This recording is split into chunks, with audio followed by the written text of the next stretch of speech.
The rehearsal dinner looked perfect to everyone except Nora. The lights were warm, the band played soft songs, and people laughed at the big table. But Nora watched her son, Adam, and saw a tightness in his jaw she knew from childhood. He kept checking Lila's face before he spoke, like he needed permission to breathe. When the waitress set down the cake samples, Lila leaned over and said something into his ear. He straightened, swallowed, and looked at his mother. "Mom, can we talk outside?" he asked. They stepped into the cool night. Cars hissed past on wet pavement. Adam rubbed his hands together. He did not meet her eyes. "If you want to give me a wedding gift," he said, words coming fast, disappear. "Stop coming to the planning. Stop paying for things. Just go. You're a terrible mother when you take over." The words landed like a heavy door closing. For a long second Nora could not breathe. She remembered the nights he was sick and she sat by his bed with a cold towel. She remembered the first cheap apartment after the divorce, the space heater that clicked, the bills she counted 3 times to make them stretch. She had told herself that this wedding, and the little house she had found, were her chance to make something easy for him at last. She wanted to argue, to ask who had taught him those exact words, to tell him about the letter she received from the county 2 weeks ago. She had already felt a storm coming. A clerk had called about a deed change inquiry on the property she was planning to gift. A woman had asked the office how to add a new spouse to title after a ceremony. The clerk remembered the caller because she mentioned an event planner discount and spoke fast like a person in a hurry. Nora had not confronted anyone. She had met a lawyer instead. The lawyer taught her about trusts, timing, and how easily a tired newlywed could sign something he did not understand. But on the sidewalk, Nora didn't explain any of that. She only looked at Adam's face. He was scared. He was trying to be brave by standing against her. It hurt because she had raised him to be brave. "All right," she said softly. "I will do exactly what you asked." She went back inside, tipped the band, paid the bill, and told the manager the family would not be staying late. Lila smiled like a victory flag. "Thank you for understanding," she said in a bright voice. "This night is for us." Nora nodded, kissed Adam's cheek, and left before her throat broke. At home, her small apartment was very quiet. The city sounded far away. She opened the drawer where she kept the lawyer's folder and the flash drive. She sat at the table and read through everything again. The trust papers were ready but not filed. The letter to Adam was printed, simple and kind. The pages with screenshots were clipped together. Messages between Lila and a real estate agent about refinancing fast, once on the deed. Questions about quitclaim forms, a schedule with the words honeymoon week written in the corner. The audio file on the drive was short. A careful conversation Nora had with Lila's mother at a coffee shop, where the older woman explained how young couples fix debt with smart paperwork. Nora had recorded her own talk with consent. The woman had laughed and said, "Of course, dear, we all record things these days." Nora checked the clock. If she moved now, she could still act before the weekend. She put on a sweater, tied her hair back, and sent one text to Adam. "I love you. Be happy." So he would sleep without worry. Then she set an early alarm. Before sunrise, she drove to the venue office. The manager met her at the door, still in his coat. The contracts were in Nora's name. Canceling would cost her most of the deposits. She signed the papers with a steady hand. "Are you sure?" he asked. "Tomorrow is the wedding." Nora said no. Tomorrow is the wrong plan. She left the building lighter and poorer but clear. She headed to the county clerk. The woman at the window recognized her from the phone. The trust deed went into the system with a time stamp and a soft thunk of the seal. "This protects your son until the transfer," the clerk said. "If anyone asks about adding a spouse, the answer is no unless the trustee allows it." Nora thanked her and walked out into a pale morning that smelled like rain. On the way to the house, she stopped for a fireproof box at a hardware store. She bought new locks, too, even though her hands shook when she chose them. The house looked small and hopeful when she pulled into the driveway. The lawn was still a little wild. Adam had planned to cut it after the wedding photos. Nora unlocked the door, stepped into the quiet, and stood in the living room where she had pictured a couch and a small Christmas tree. She checked the windows, then carried the box to the main bedroom. She worked slowly. In the box, she placed copies of the trust deed, the county's stamped receipt, the message printouts, and the flash drive in a labeled envelope. At the top, she put the letter to Adam. It was only a few lines. "You told me to disappear. I am listening. I will not run your wedding, your house, or your life." I will only keep my promise to protect what I built for you. This box holds the truth and the choice. Please read it before you sign anything for anyone, even me." When she was done, Nora slid the box to the back of the closet under the shelf where she had planned to stack towels. She changed the locks, logged the new keys in her phone, and left one key on the kitchen counter with a sticky note that said, "For Adam after the papers are complete." In the empty kitchen, she leaned against the counter and let herself feel it all: the anger, the shame, the love. She was not a perfect mother. She had made mistakes, spoken too fast, worried too much. But she had never lied about money, and she would not start now. Her phone buzzed. A photo came through from a relative at the hotel. Lila in silk pajamas, holding up champagne, captioned, "One more day." The room behind her was full of gift bags. Adam was not in the frame. Nora closed the message and slipped the phone into her pocket. As she pulled the door shut and turned the new key, she heard rain begin to tap on the porch roof. She looked at the little house one more time. It had good bones. It would keep her son warm. That was all she ever wanted. On the drive back, she passed the restaurant from the night before. The windows were empty now. For a second, she saw Adam at age 7, running across a school stage in a paper crown, waving at her so hard his arms shook. She had missed work that day and lost a shift. It had still been worth it. She whispered to the windshield. "This will be worth it too." At home, she set the extra key in a small dish, made tea, and waited for the day to catch up. By afternoon, her bank app showed the refund losses and the final filing fee. She did not flinch. She had bought time. She had given her son a safe pause. Evening came. Streetlights blinked on. She texted Adam once more. "Proud of you. See you when you're ready." Then she turned off the lamp, lay down on the couch, and listened to the rain until she slept. In the empty house across town, a gray closet held a fireproof box and a choice that would change tomorrow.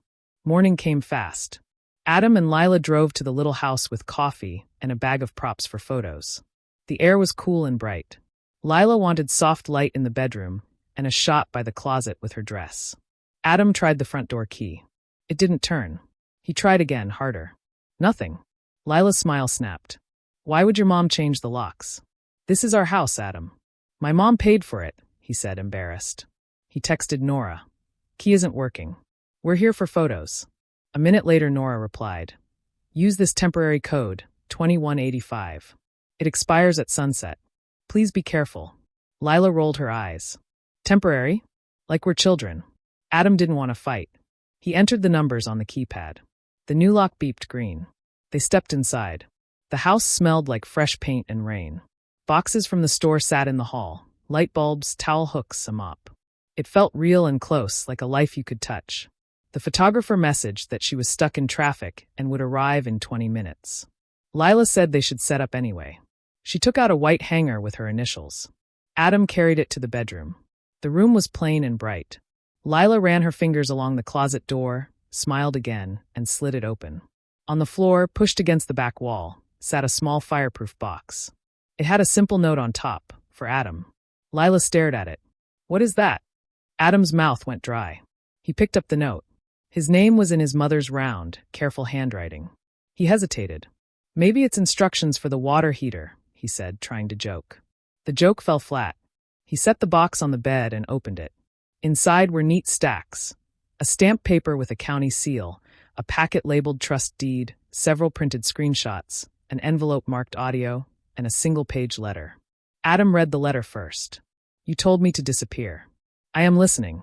I won't run your wedding, your house, or your life. I will keep only one promise, to protect what I built for you. These papers are the truth. Please read them before you sign anything for anyone, even me." "Mom." His chest tightened. He handed the letter to Lila. She scanned it quickly and snorted. Dramatic. He lifted the stamped document. It said the house belonged to a revocable family trust with Nora as trustee until a later transfer. It had yesterday's date and a time. His eyes found one line printed in bold. "No title changes permitted without trustee consent." He swallowed. "Lila, did you ask the county about changing deeds?" "Everyone asks about deeds," she said fast. "It's normal to put both names. It's marriage." He pulled the next stack, screenshots of messages. He read them out loud because his voice needed something to hold. "Hey, how fast can a spouse be added after the ceremony if we bring the license?" Another message. Can we refinance within a month if the rate is good? We want to roll cards into it. Lila's face went pale. Let me see that, she said. She grabbed the pages, eyes racing. That's private. Why would she print my messages? You wrote these? His voice was small. I was just asking questions, she said. My mom told me to be smart. It doesn't mean we were going to do it. Adam put both hands on the bed to steady himself. The room felt tilted. He looked at the envelope marked audio. Inside was a tiny USB and a short transcript. He read the first lines.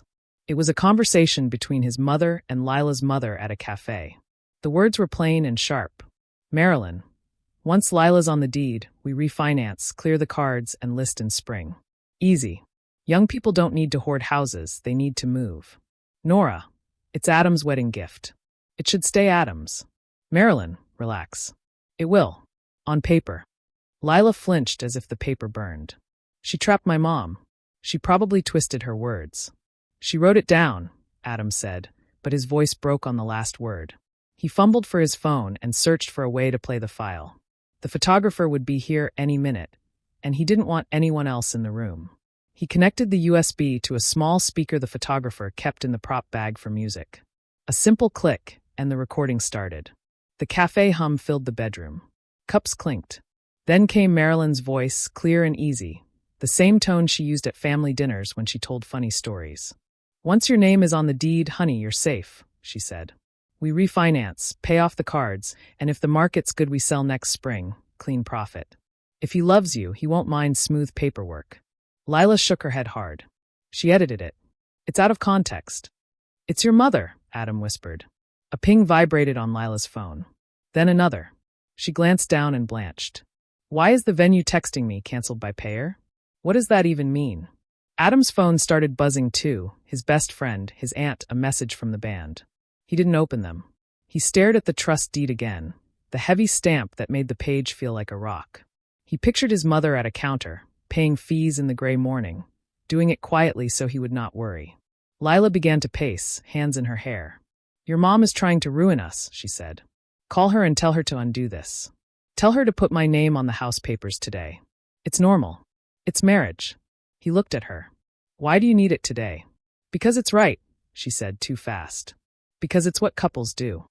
Another ping, a text from Marilyn. I'm on my way. Do not let him leave the house. We can fix this with a notary. Adam read the message over Lila's shoulder. Something inside him fell quiet, like a pond going still after a stone hits. In that quiet, he remembered small things he had ignored. The toast at the rehearsal. New families that know their place. The way Lila pushed for early keys for designers. The rush to book a honeymoon meeting at a bank. Each piece slid into the next, clean and cold. He turned off the speaker. The room went soft with rain. I need to talk to my mom alone, he said. Lila grabbed his wrist.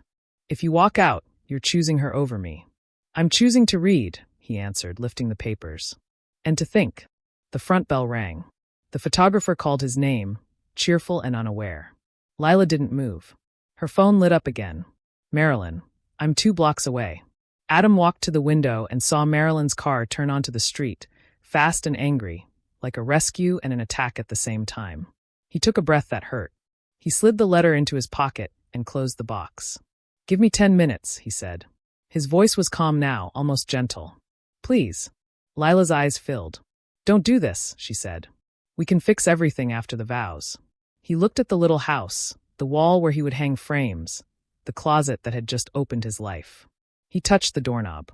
Behind him, the speaker, still connected, clicked and played the last line it had buffered, the line his mind would not forget, the one that made his choice clear. Once your name is on the deed, we sell in spring.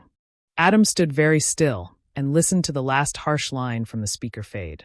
The house felt smaller, like the walls had moved in. The doorbell rang again. Marilyn's voice came through the door, bright, loud, and urgent. Sweetheart, open up. We need signatures and then everything is fine. The photographer looked confused in the hallway with her camera bag. Adam stepped out and told her, I'm sorry, plans changed. Please give us privacy. She nodded, apologized, and left. Rain tapped harder on the porch as her car pulled away. Marilyn swept into the living room without waiting to be invited. She carried a leather folder and a small black pouch. Notary kit, she said, like a magician about to fix a trick. Let's add Lila to the deed before the ceremony. 2 signatures, 2 witnesses. Easy. Her smile was sugar over steel. Adam held up the stamped paper from the box. This house is in a trust. I can't change the title. Marilyn waved a hand. Trusts are just paper hats. Sign now, file after the vows, and we unwind your mother's little stunt. You're a man, Adam. Act like it. Lila looked at him with wet eyes. Please, just sign so we can breathe. He felt the old reflex in his chest, the need to keep peace no matter the cost. He looked again at the bold line on the document. No title changes without trustee consent. He pictured his mother at a gray counter, careful, alone. He set the paper down and spoke slowly. No one is signing anything today. Marilyn's smile cracked. Don't be dramatic. Couples share. That's how adults live. Adults tell the truth, he said. He picked up the printouts of messages, the transcript, the letter. You plan to refinance and maybe sell in spring. Marilyn's eyes flashed. Context matters. Right, Adam said, calm now. And timing matters. You wanted this before the wedding. You brought a notary to my house the morning of my wedding. Lila moved closer and took his hand. Her fingers shook. I panicked, she whispered. I was scared about my debt. I didn't want to start our life with a hole. You could have told me there was a hole, he said. You asked the county about changing deeds instead. Silence sat heavy between them. Finally, Marilyn snapped her folder shut. If you don't want to fix this, then cancel the party and live with the mess. But don't blame us when the guests start calling. My mother already canceled, Adam said. She paid for it. She has the right. Marilyn blinked. For the first time, she looked unsure. She canceled the venue? Yes. He glanced at his phone. Messages stacked up. Missed calls, questions, confusion, a few kind notes. His best friend had texted. Are you okay? I'm with you no matter what. He swallowed. I need time. I need to think without pressure. Marilyn stared, then turned to Lila. We're leaving. He'll come to his senses when the consequences hit. Lila didn't move. She looked small, like someone who had run too long and reached the end of a road. Mom, please, she said softly. Give me a minute. Marilyn huffed, stepped onto the porch, and called someone on her phone. Her voice carried through the rain, sharp and fast. Adam and Lila stood in the quiet bedroom. The box sat open on the bed like a truth no one could close. He took a breath that hurt and said what he had been afraid to say for weeks. Did you ask me to tell my mom to disappear? Lila's shoulders sagged. Yes, she whispered. I thought if she stepped back, we could sign what we needed without a fight. I was wrong. He waited. She kept talking, words tumbling now. I have credit cards. My mom taught me to juggle. It worked until it didn't. I thought the house could be a reset. I love you, Adam. I didn't want to lose you over money. You almost lost me over lies, he said. His voice was gentle, and that made it hurt more. I can handle numbers. I can't handle secrets. He closed the box carefully and slid it back into the closet. I need to see my mother, he said. Alone. Lila nodded, crying quietly. Will you come back? I don't know, he said honestly. But I won't ghost you. I'll talk to you tonight after I understand everything. He walked past Marilyn on the porch. She stepped in front of him. You are making a life-ruining mistake. He looked her in the eye. The only life-ruining mistake would be signing something I don't understand. He locked the door behind him and stepped into the rain. Driving felt like waking up from a long, loud dream. The wipers beat a steady rhythm. He turned off the radio. His phone buzzed on the seat. He let it buzz. He thought about 7-year-old him in a paper crown, scanning the crowd until he found his mother's face. She had always been there, tired or busy or broke, but there. He had told that same woman to disappear.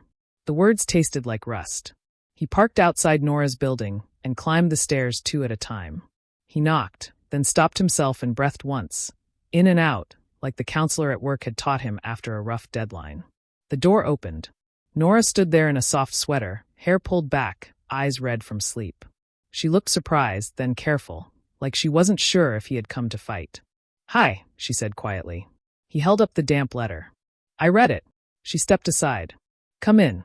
Her place was small and clean. A mug sat by the sink. She handed him a towel. He sat at the table where she had balanced checks when he was little. For a while they didn't speak. Rain ticked on the window. I said something cruel, Adam began. I said you were a terrible mother. Nora shook her head once. You were scared.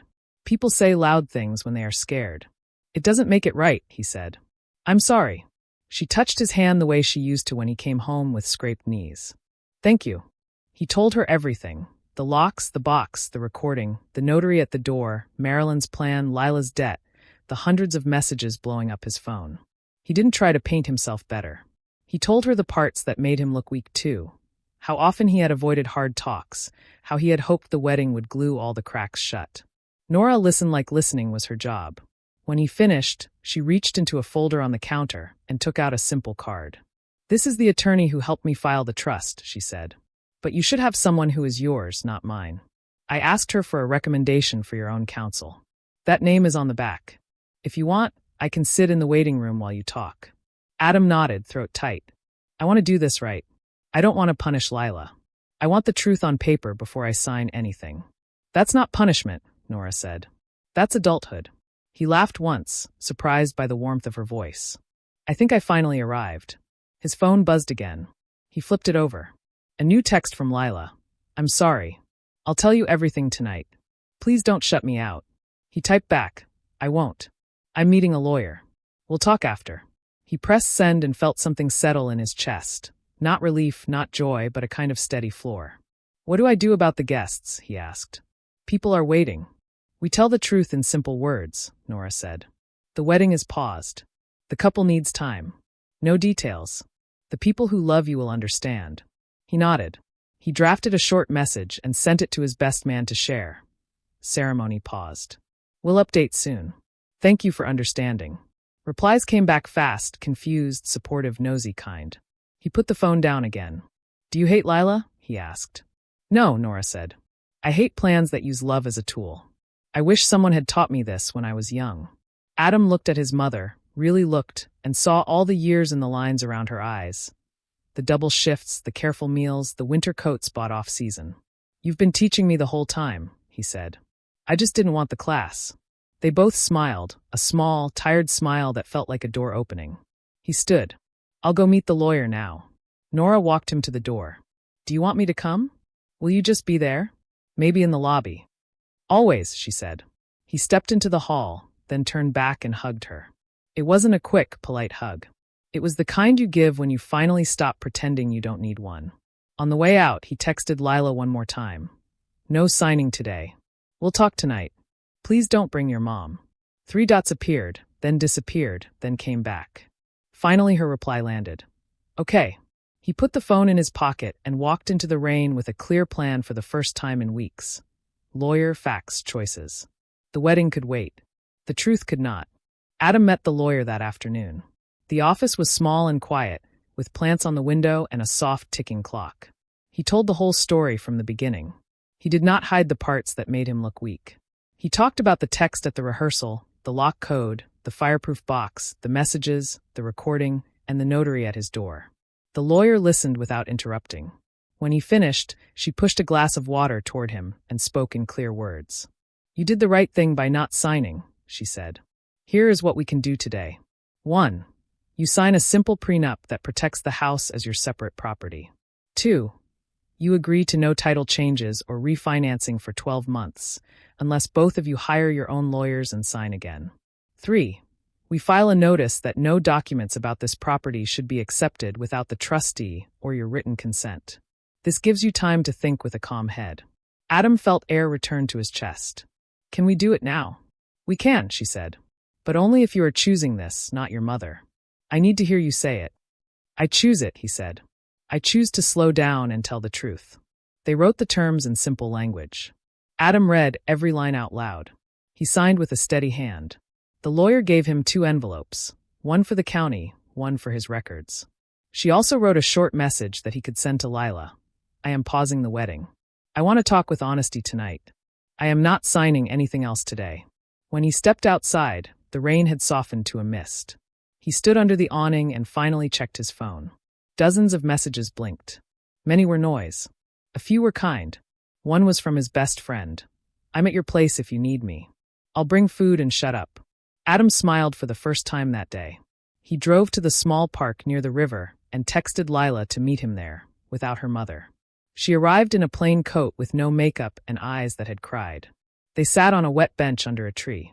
Cars hummed on the bridge. For a while, neither spoke. "I'm sorry," she said at last.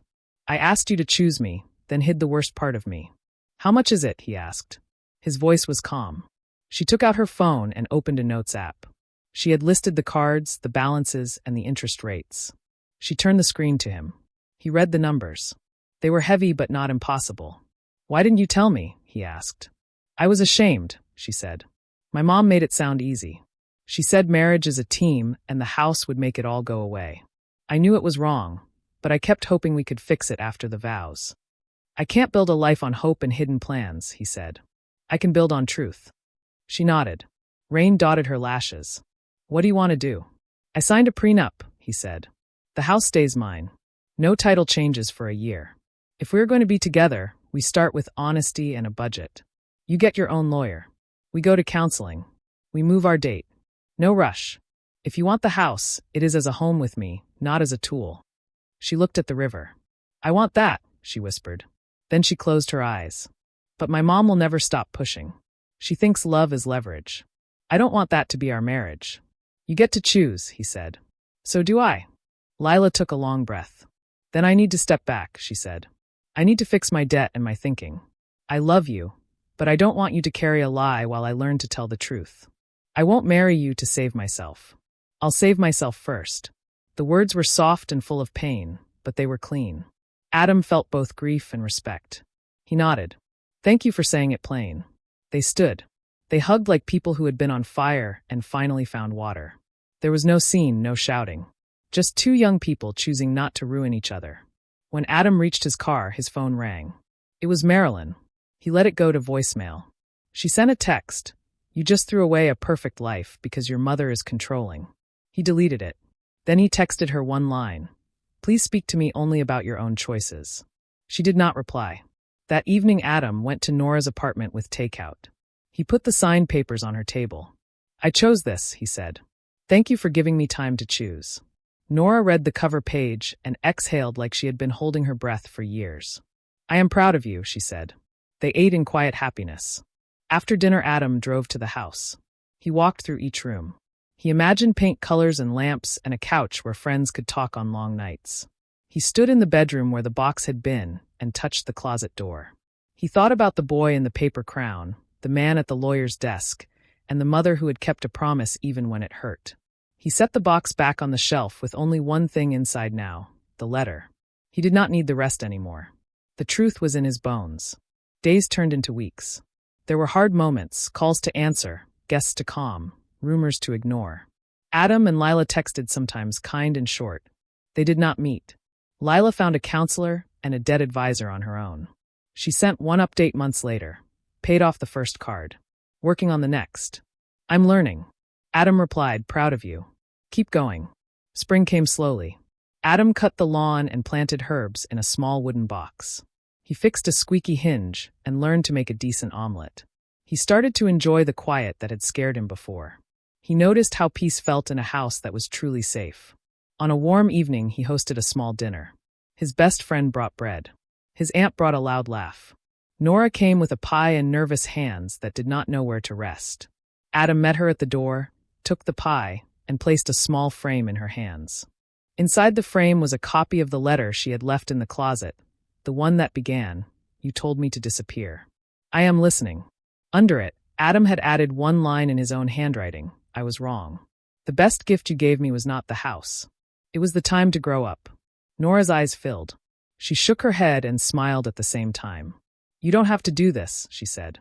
"I want to," he said. "This is our housewarming." They ate at the small table. They told old stories and new ones. When the sun dropped, Adam turned on the porch light and stood in the doorway, looking out at the street. It was quiet and ordinary. It felt like a miracle. Later, when the dishes were done and the guests had gone, he walked his mother to her car. She touched his arm. "I kept something from you," she said. "Not a secret, just a small thing." She opened her purse and handed him a worn key on a ribbon. "This was the key to our first apartment. I kept it to remind me how far we came." He laughed and pressed the old key into the new one on his ring. "We keep both," he said. "The past and the present." He watched her drive away. He went back inside, locked the door, and stood in the quiet. The house made soft sounds as it settled. He felt the weight of the day fall off his shoulders. The twist was simple and final. The mother he had called terrible was the only person in the story who never asked for anything in return. She gave him proof, not pressure. She gave him a way out and a way forward. That is why, months later, when people asked about the canceled wedding, Adam did not tell the gossip. He smiled and said, "I got the best gift. I learned to choose the truth before the party." He turned off the lights and went to bed in a home that was truly his.